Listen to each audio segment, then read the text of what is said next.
Okay, so this is just turning what we said into kind of ADAS analysis. That's your basic idea. So what we said is that look, your basic starting point is that we know that let's take a decrease in interest rates first of all here, and say that one's a reasonably easy one to explain. The reason that the central bank would be cutting interest rates, remember, is A, because it wants to in kind of 1 to 2 years' time, what it's looking to do is to try to increase the rate of inflation. So that's presumably because inflation is expected to be well below target. And the most likely reason that inflation is going to be low is that GDP growth, economic growth and aggregate demand are also expected to be low. So it's also trying to increase aggregate demand, because what it's also aiming to do is to increase the rate of GDP growth as well. And the increase in GDP growth, whilst being good in and of itself, will also feed into higher inflation as well. So, you can if you're looking to do this. So we already said how that works. In the video, kind of a couple ago. So we know that by and large, what's going to happen is that we said that what's going to happen is that decrease in interest rates is going to lead to an increase in consumption. It should lead to an increase in investment. It's likely to lead to a decrease in exchange rate. That's going to increase exports, decrease imports, and therefore aggregate demand is going to increase. So how are we going to analyse that? Well, the simplest way, So if we look at ADAS analysis, the simplest way then is to say, well, look, if we're using the Keynesian framework, then what we know is, there's real GDP, that's aggregate supply, longer aggregate supply, whatever. That's the capacity of the economy. So in the short run, we can't get any bigger than that. And therefore, if we're as a situation like AD1, then what the central bank is trying to do is to push aggregate demand, to AD2. So we grow from Y1 to Y2. The economy gets closer to capacity. And because it's closer to capacity, what we said is that if that's point A, that's point B. So that's hopefully 2% inflation. And what we know is that at point B, in wage price spiral terms, we know that firstly, it's easier for workers to get a pay increase. It's easier for wages to increase. And second, because when we're close to full employment, everybody's got a job. So you're in a strong bargaining position as a worker. And secondly, it's easier for firms to increase prices because they've got lots of customers. If you're a restaurant, then you're booked up till Christmas, and therefore it's easy to increase prices. So inflation is more likely to build if we're at point B rather than point A. If you prefer a more sophisticated approach, there's nothing wrong with that. That's absolutely fine. Especially if you can link it back to what's happening in the real world in terms of wage price spiral. But what we know is that in reality, every year, potential output is increasing. Productivity is improving. Firms are training. Firms are investing, and so on. So all we know, is that aggregate supply is shifting anyway.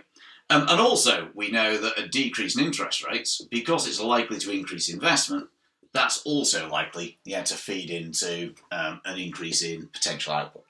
And what you might say, therefore, is that the central bank's job is simply to try to ensure that aggregate demand grows roughly at the same rate as aggregate supply.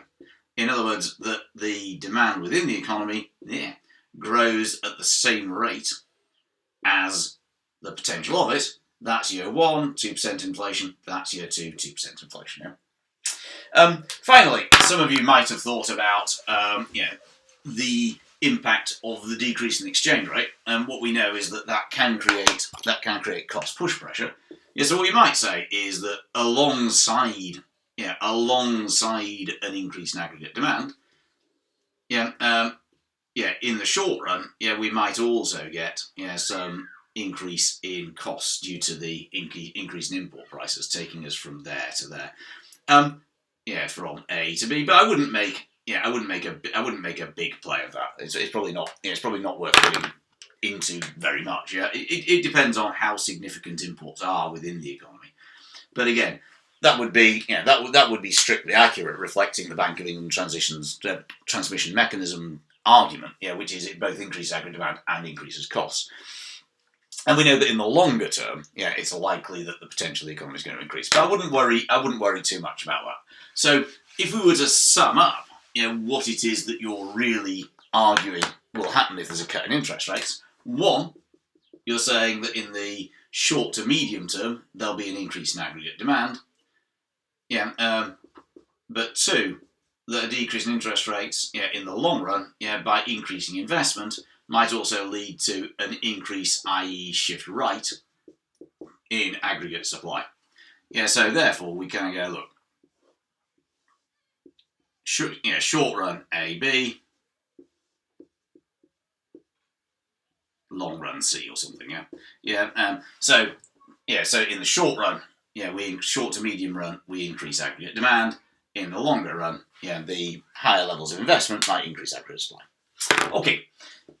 So don't worry too much about the intermediate bit. As I say, the key is that obviously a cut in interest rates increases AD, and in the longer run it might have effects on aggregate supply. Not for sure, it could do.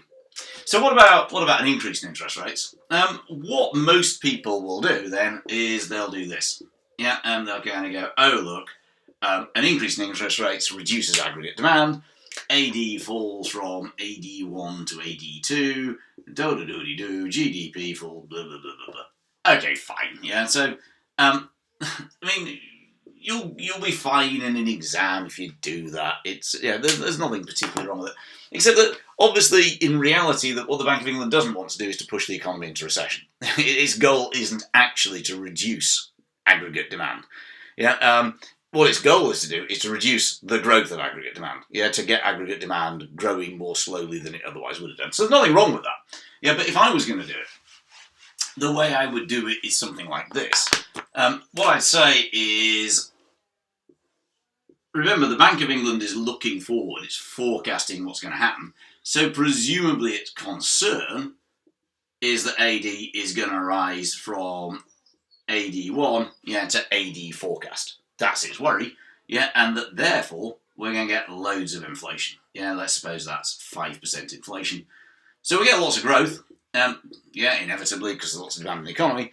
But that's what it thinks is going to happen. That demand's going to rise so fast that we're going to get inflationary pressure. Therefore, what they do is they increase interest rates now to reduce where aggregate demand will be. In other words, what they're aiming to do is to try to ensure that AD actually only goes to AD actual, so that then we only have inflation of 2%. So it's not that they're trying to reduce aggregate demand from that level to that level, it's they're trying to reduce the rate of growth. And again, if you just do it the other way, if you just show it shifting to the left, that's absolutely fine. But I think that reflects, I think that's a better reflection of what's happening in reality, I think, well, insofar as ADS analysis shows anything really.